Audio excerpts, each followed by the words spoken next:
This is Lindy Mack, everybody here, who has worked with us for several shows, music and sound. So we're just going to talk a little bit here quick about what it takes to run sound and music for a show here at Oyster Mill. So Lindy, our current show, which is Bye Bye Birdie, is one that is a musical and has a pit orchestra to do the music. Whenever you are asked to do a show of this nature at Oyster Mill, what's your preparation for this sort of thing? What do you look at to decide, yeah, I'm going to take on this project, and how do you prepare for it?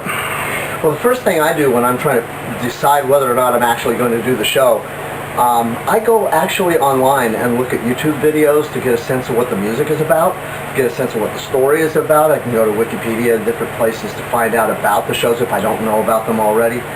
And once I get a sense of what the show is about and also who's going to be directing it, that sort of thing, I can make a pretty good judgment call about whether or not I'm going to be able to pull it off. And a lot of times in the smaller format, pulling it off is really what it's about. And I've got, fortunately, a pretty good roster, if you will, a database of people that I can call on to play these shows with me, and I rely on these people to make the sound as big as we can make it backstage in the pit. So a show like Bye Bye Birdie that actually is scored for a lot of instruments can be brought down to 4 because of the people that I work with and the planning that goes into it as we get things started. We usually have to take the conductor's score as the starting point, and then you add the drums and the bass, and then it gets creative. Sometimes I've done shows here with a guitar player, sometimes I haven't. Sometimes we've done it with a flute player, sometimes it's been something else. So that's really where I start when it comes to putting things together at the very initial stages. Okay. What would be different in your mind about a show like Evita, which is kind of more of like a Argentine, kind of sort of rocky, but vibe of a South American kind of thing, versus Bye Bye Birdie, which is straight up 50s rock and roll? We actually used 2 keyboards for that show, for Evita. We had, I'm trying to think now, we had 4, 5, 6 people in the pit. So there was 2 keyboards, bass, guitar, drums, and a winds person, a flute player. So you had a lot going on in the score, and so we needed extra people to pull that off. And there was a lot of stuff that the second keyboard player was able to do that wouldn't have been possible just, if you brought in 1 or 2 extra people that didn't have the breadth of sounds available on a keyboard. So that's how we did Evita. Bye Bye Birdie, like you said, is a pretty straightforward rock and roll kind of show, so you can do a lot of things with fewer sounds. So we were able to pull that off with 4 people. It would be a lot different. All the Andrew Lloyd Webber stuff is difficult to pull off with a small pit. So it's kind of tailoring the arrangement to the personnel you have available, basically.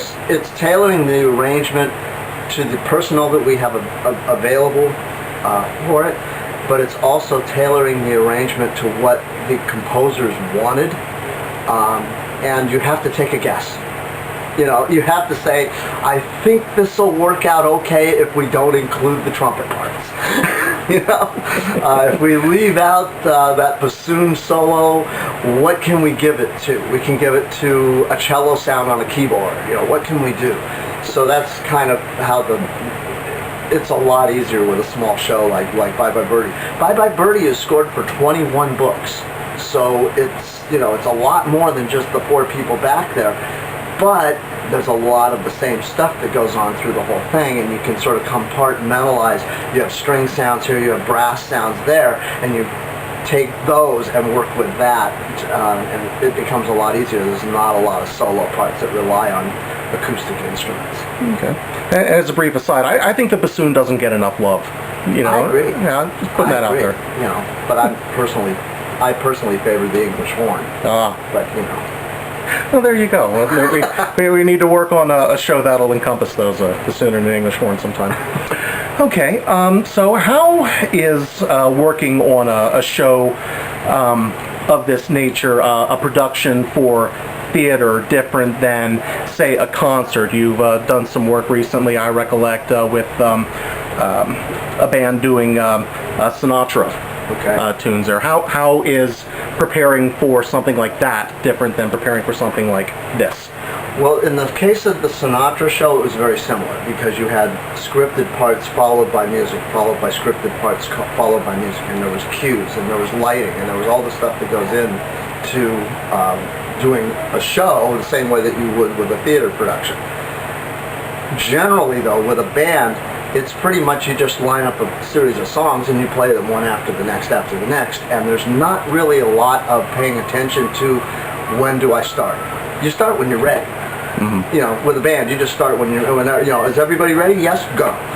But in this group, with the show, you've got lines happening on stage, and a person is expecting to hear a certain chord or a certain melodic line at a certain time, and if you're not there, it throws things off.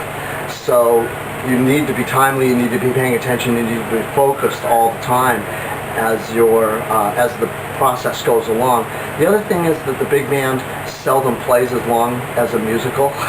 What it is that a lot of our shows are 1 hour or 2 hour shows, and they're not really shows. Okay.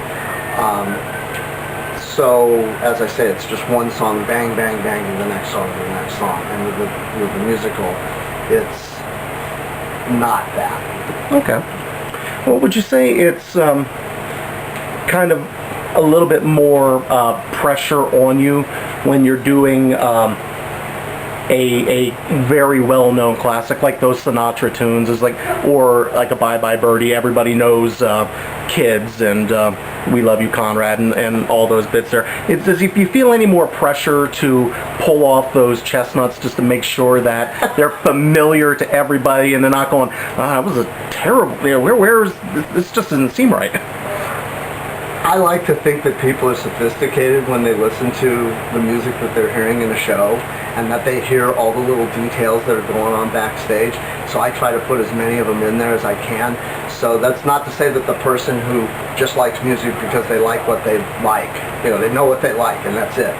But the person who comes into the theater who's really savvy about what's going on backstage and what's going on in the pit, they're going to hear a lot of the melodic lines that are in the score, even if that instrument isn't there. Mm-hmm. Because we try to, the guitar player might have it, or I might have it. Somebody back there is going to have that line, whether or not we actually, as I say, have that specific instrument there.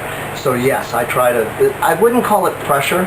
I would just say that we try really hard to get as much of it into the show as we can, regardless of how many people we have to work with backstage. Okay. That sounds good. I will open this up to a slightly open-ended question to say that you've been here with us, working with us for a long time, and we appreciate everything that you have done for us. But out of curiosity's sake, of all of the jobs that you have done for Oyster Mill to this point, what's your favorite? Of all the jobs I've done at Oyster Mill. Well, okay, let me narrow that down to the shows that you have conducted from the pit, that you have done music for. What do you look back on and say, I enjoyed that? That was a lot of fun. Everything has its signature. I really enjoyed working with Mark Garner. We did The Best Little Whorehouse in Texas together, so that has a special spot. I really did enjoy doing Evita. That was a difficult show, and the fact that we pulled it off and sold out so many shows for that show, that has a lot of meaning for us. I also enjoyed the director and the stage manager and the entire cast and crew of that show. Not to denigrate any of the other shows. I mean, Bye Bye Birdie has been a remarkable experience and has been very positive. So it's hard to single any one of them out that way. So, but those would be the ones I would name. Yeah, okay. No denigrations implied, of course. Okay. I guess the last thing I want to ask you here is, tell me a little bit about your background. What led you into doing music and brought you down the road here of a musical theater and working with us? I've been doing music since I was a little kid. We won't go through all that. Just, all the stuff that people do. You show some inkling that you might be musical and your parents say, let's get him going. So like 5 years old, I'm playing the keyboard and learning my notes. And by the time I get to high school, I'm playing, half a dozen instruments. And then this was all in California. I moved from California to Pennsylvania in 1999.